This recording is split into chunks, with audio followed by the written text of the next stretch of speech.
I'm really excited to have two individuals with me today. We're going to be talking about two different areas of adult education that are so vitally important today. David Curran is with me, and he's the director of CAGS enrollment, and Jeremy Roddy, CAGS assessment director, and they're with Mid-America Christian University. Delighted to have both of you here. And let me start out, if I may, Jeremy, to talk about, you take an adult individual, maybe they're between jobs or they just want to improve their job opportunities in the tight job market, and they have a lot of experience, job experience or life experience. How can that come into play in their further education? Well, it can be a great leaping off point for them. I think a lot of times adult students coming back into college or maybe starting college for the first time as they transition, one of the obstacles in their minds is, I'm starting college, and they're later in life. And what's important about this, recognizing that they already have, in many cases, college-level learning. They're not starting from scratch. We can work with them, and we do. We have a well-established program for taking this learning that they've developed over the years by using these skills out in the workplace. We have a long-established program for documenting that and being able to get them a good foundation, a starting point with their college credit, so they're not starting from zero. So it's a competency-based assessment. Absolutely. Methodology that can be plugged in, and I would imagine that sometimes this can come as a very pleasant surprise to that individual. Absolutely, and from a wide variety of backgrounds as well. Anything from CLEAT training, which would be more with law enforcement or Department of Defense or military, but even insurance sales, pilot's license, a lot of state government jobs. They have extensive training programs. A lot of your larger corporations, Fortune 500 companies, OPUBCO here, your Sonic Corporation, they have established training programs that are well documented. We work very well with them. We've been doing this for almost 15 years. And being able to remove barriers to further educational opportunities, I guess you could kind of underline that and say that's the highlight, as I'm seeing it, that the Mid-America Christian University is working toward. And in that same vein, David, you as director of CAGS enrollment, we have a busy lifestyle today. We do indeed. And so there can be barriers, and that's another issue is making the barrier of time and what have you less of a difficulty and an obstacle to being in an educational experience. Absolutely. And the programs are designed specifically for that. You have so many people that are single moms that are trying to figure out, now what do I do next? How do I make that next jump or opportunity?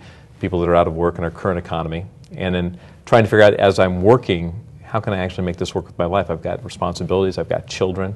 And so our on-site programs work with a 1 night a week, 5-week course setup. So instead of somebody taking a semester like we'd be used to in a regular college environment where you may be taking 4 or 5 classes and you're taking them all at the same time and you have them for an entire semester, you're concentrating on one item at a time or one subject at a time. You meet in a classroom situation, so you have that interaction. You meet with other adults. It's not just a bunch of kids. Now you're not a stranger. It's a socially comfortable situation. And you've got a 6-hour kind of or 4-hour training evening, and then you have the rest of the week to complete your things online and so forth. And then we also have complete online programs so that people from all over the country can actually do this when it fits their life. You have people signing on at 3 o'clock in the morning because that's when they can do it. But they're able to accomplish that and do it at the same time where they're not sacrificing things in their lives. So it's known as your pajama students. Yeah, that's right. And having that flexibility, because there are people who may work evening schedules to where they're wide awake at 4 o'clock in the morning, if right. just and they're ready to go ahead and take care of some educational work. This kind of a format has. How long has this flexibility been offered through the university? That'd probably be something you'd know as far as time goes. You go back a little farther than I do. Going back to the full history, in terms of the 1 night a week, we've been doing that right at the 15 years. We started the assessment programs with that adult-focused learning environment. The online, however, has been much more recent. We've been working with online education now for 4 or 5 years, but we've really started offering it as an online program now rather than just courses in the past 2 years. And we've had tremendous success already with that, have already graduated some of our first groups through that, and it's been tremendous to see them So succeed. you have a history. I mean, I would dare say one of the pioneers of starting the one night a week, and so Yes. you have a history of how that has been able to integrate effectively Absolutely. with your students. Yeah, and there's 11 different degrees now offered on those different programs. So even at the associate's level, somebody who has maybe gone out and finished their GED, like you just did the previous segment on, and now they're really ready to move up, but again, time is a factor and lifestyle is a factor. There's not a lot of places where you can do an associate's online. That's something that's available through the university in that same type of context, where you're not taking multiple classes and you can concentrate on what you're doing in those 5-week segments. And going with one class a week, how does this affect the total length of the degree program? Well, degree programs vary depending on what they are.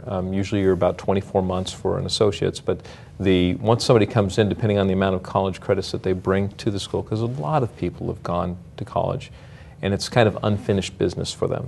They'd like to complete it, there's financial possibilities, and there's just a change of lifestyle that they'd like to be able to do.